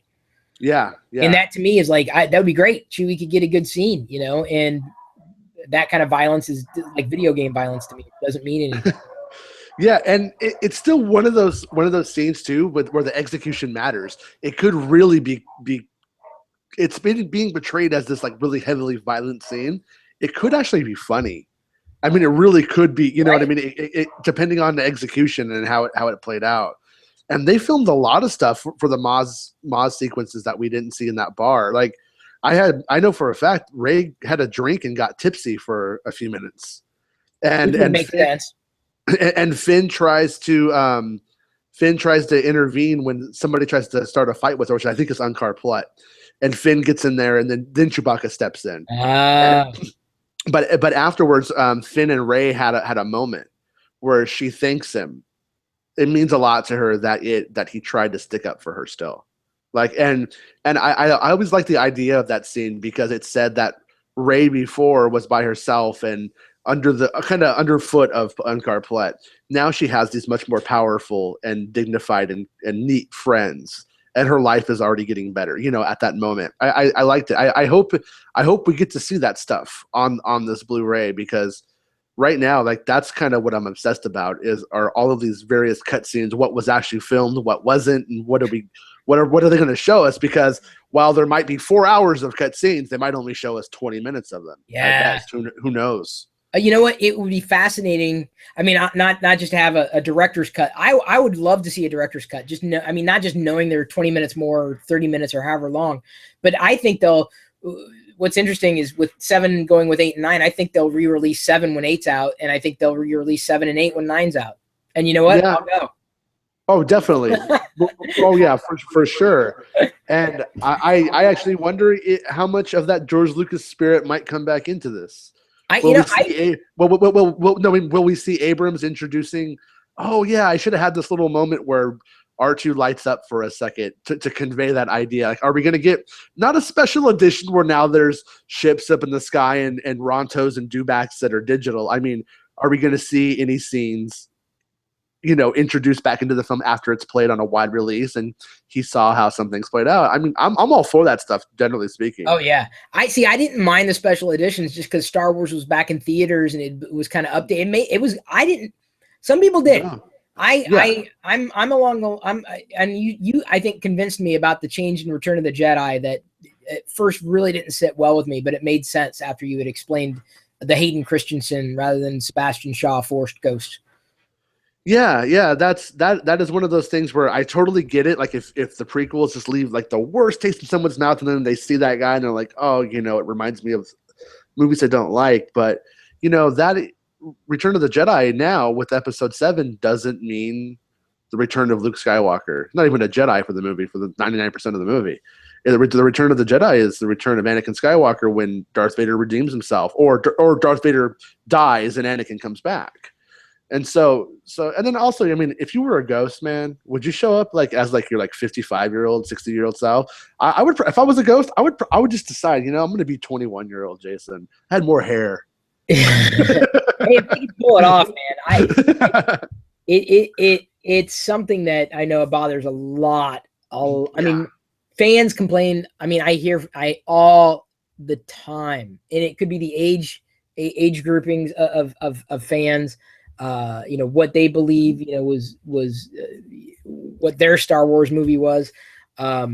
It's special editions is the next thing. Whether it's the prequels, but it's the special editions they just harp on. I hear it constantly. I just want them to re-release the originals untouched, blah blah blah blah blah. But even in seeing it in the archives, I'm not sure if I would prefer that over the special editions. But I liked how they cleaned up Bespin in The Empire Strikes Back. I like that. I liked how I think they could have gone further. In fact, some fans have gone and frame by frame and fixed visual issues with A New Hope and have started to do Empire and Jedi. And that, to me, I'm like, Disney, hire this guy. Like, he's making it look better, and he's doing it for free. I think it's called, re-edited, Star Wars Remastered, or God, I can't remember the handle, but there's a guy named Adawan who did a lot of really impressive effects on his own. Yeah. And I'm like, dude, okay, if you're going to redo it, right? And so I don't mind that. It doesn't bother me. It doesn't take away from the general story. If anything, I remember them when I was like, didn't Yoda used to be a puppet in the Phantom Menace? And then I saw I'm like, I swear to God, he was a puppet.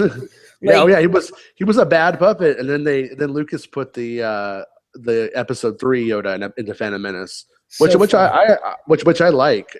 I'm actually more critical on the Yoda puppet in general. The Empire Strikes Back puppet is pretty good, but the Return of the Jedi Yoda puppet is really bad.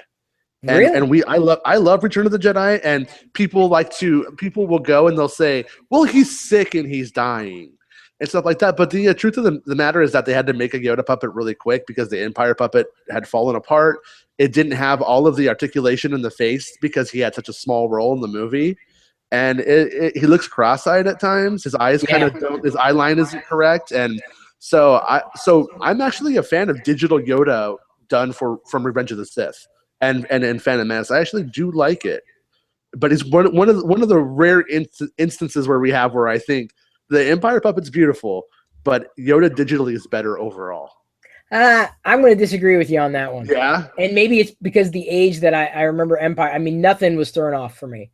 And I think that is the magic that had been captured at that moment that still lives on and puts me in the constant state of believing the unbelievable. But I guess what I'm saying is we had Yoda in Phantom Menace, puppet's bad. We have Yoda in Empire Strikes Back, puppet's good. Yoda in Return of the Jedi, I don't think it's as good as a digital Yoda in Return of the Jedi. I guess is what I'm trying to say.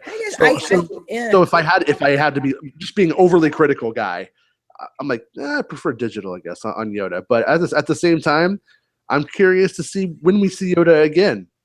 Are they going to go digital? Or are they going to go a Force Ghost? It'll be digital. You think it'll be probably. If it's a Force Ghost, it'll be so small that it would make sense for him to be digital, because why spend all that time articulating a puppet for a very, very tiny scene? See, but that to me would be interesting if Luke was keeping counsel with others, whether it's obviously Obi-Wan would be gone. Yoda would be about the only thing they could effectively pull off, other than Hayden Christensen possibly. But see, if they bring in Hayden Christensen to reprise his role as Force Ghost Anakin, they could be. I mean, they could do it, but they could be inviting a lot of negativity that I don't think Disney's going to risk. I don't think they'd risk it. I mean, I could be wrong. Right. Maybe he's on the casting call. At the same time, if they're going to bring back Obi-Wan, they're probably going to have to bring back Ewan McGregor. But why? No, but they couldn't, because we've already seen unless Force Ghosts can change suddenly. That's what I say. Well, why couldn't he? That's just my take. I mean, if you're a ghost, in this movie, we heard old Obi-Wan's voice and young Obi-Wan's voice. But that's a voice. I don't think, in terms of a character, I think they would be inviting disaster by bringing back. I mean, not because it's Anakin in his role, but oh yeah, what would he add? A, what would he add? And B, what would he take away from? And there would be people. I mean, there would be people who'd just be. Oh yeah, no. Force Awakens is the Force Awakens is really conservative. I think. I think it really, really it didn't branch out very far. It we're gonna do a Star Wars movie that everyone's gonna like, that we're gonna like. That's kind of the goal. We're not gonna like think outside the box too far. And I do wonder if down the road, when after they have a lot of clout, if they're gonna take those kind of risks because they can. You mean bringing back old people like that? Potentially, like even bringing back Yoda as a ghost in the film is still a risk. If they wanted to do it, it could happen. You could write that, but it would still be a risk, because whenever you write a character that everyone is attached to and loves, you run the risk of offending them. Or no, but that's what I'm saying. So yeah. I think they could do Yoda. I think they could do it digitally. I think it's moved along, if done well enough, to digitally to look like the Empire puppet. And as long as, like, I believe that's Yoda, that's all that matters. I believe that's Yoda. I don't, I'm not getting hung up on a terrible amount of detail with that, but I'm not a perfectionist that way. Like, I believe it's Yoda. And I think that the only way for if there was a Force ghost that was going to come around from the past, it would probably be Yoda, because of his the gravitas that Yoda brings to the table that I think was not done very well with the prequels. I don't think it did him any justice. Like, number one, he used the word try. That really kind of stuck in my craw. What was it? I'll try to reason with I'll try to talk to the Wookiees. I have good relations with them. I have, or whatever. Like, I'm like, don't use the word try, dude. Try not. Like, come on. It's you. Yeah, he hadn't got to that point yet. Yeah, he was only 900 years old. He had a lot of time, and he doesn't know. I don't know. That's where I'm just like, don't do that. Like, it felt wrong. And that to me is like, it just cheapens the experience for me. So I think that if they're going to bring back an old character, the only realistic one that they could bring back would be Yoda, because he number one, he was in the original films, and people did like him. People love Yoda, yeah. And he's got that gravitas, and maybe his force was so strong that he was able to maintain the ability to be a Force ghost, whereas Obi-Wan lost it, or because he wasn't as strong with the Force. Well, I will say the fact that we heard their voices with Rey, I know it's just a voice, but to me it says that if they are still out there on that ethereal plane, knowing what's going on in the universe, like they haven't moved on entirely, or we wouldn't have heard them. See, I Obi-Wan would concern me because I thought one of the better actors in the prequels was Ewan McGregor. Like, he was Obi-Wan. Definitely. He was absolutely Obi-Wan. I'm not going to say he held the whole thing together, but he was Obi-Wan. But I don't know. He was very competent. See, I don't know how they'd introduce him as a Force ghost now. It'd be weird. How would they? I just don't. No, I'm not on the Force ghost train where I'm like, we must have it, because I'm of the opinion that only Luke really sees them. Like in Return of the Jedi, I don't think anybody else could see them but Luke. Right. I think they appear to Luke, and so I'm not so sure that Rey would even be in a place where she could see them if it was, what I mean? Yeah, but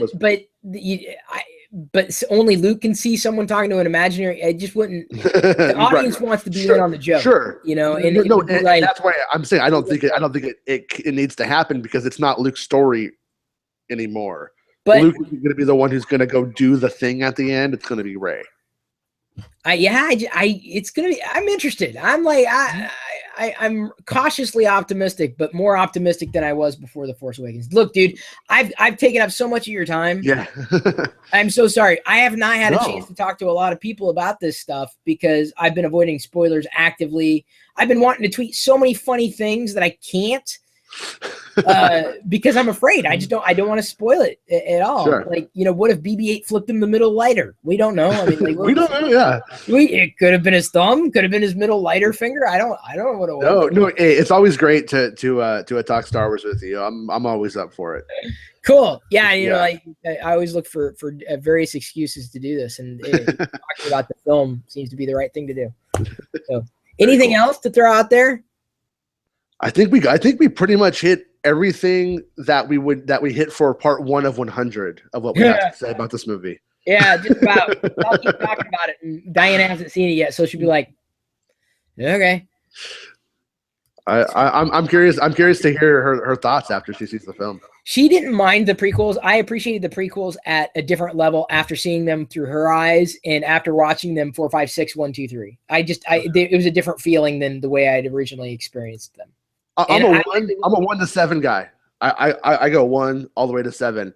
I'm of the mindset that if you don't like the prequels, then they only get better. As far as I'm concerned, Revenge of the Sith is my favorite of the prequels.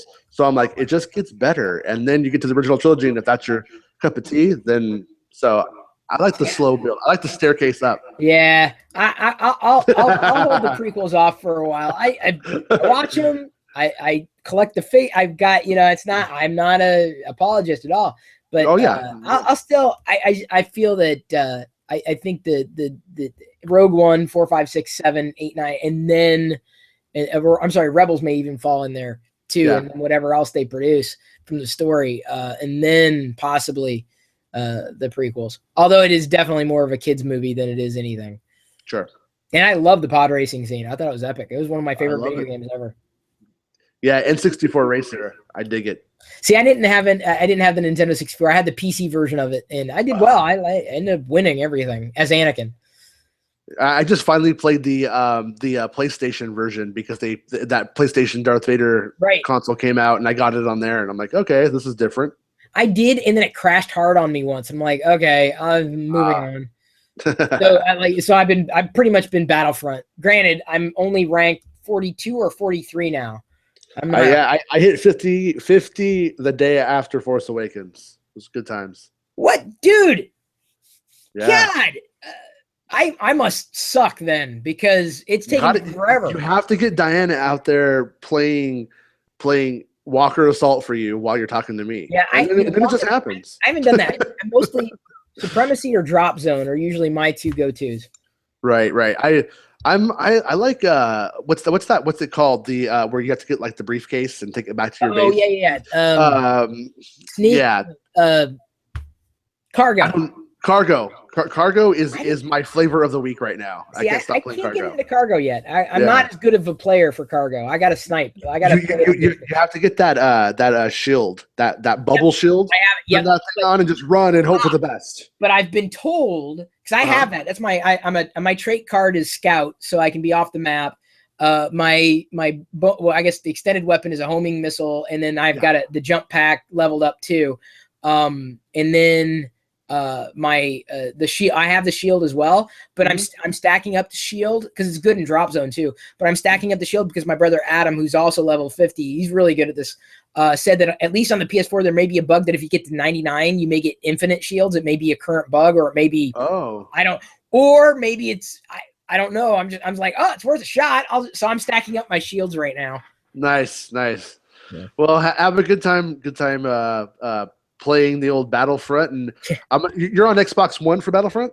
No, I'm on the PS4 because my brothers are on the PS4. So if I want to play with them, I got to be on the PS4. Then plus Twitch chat. We should team up pretty soon. Send me an invite. I'm making Star Wars. Cool.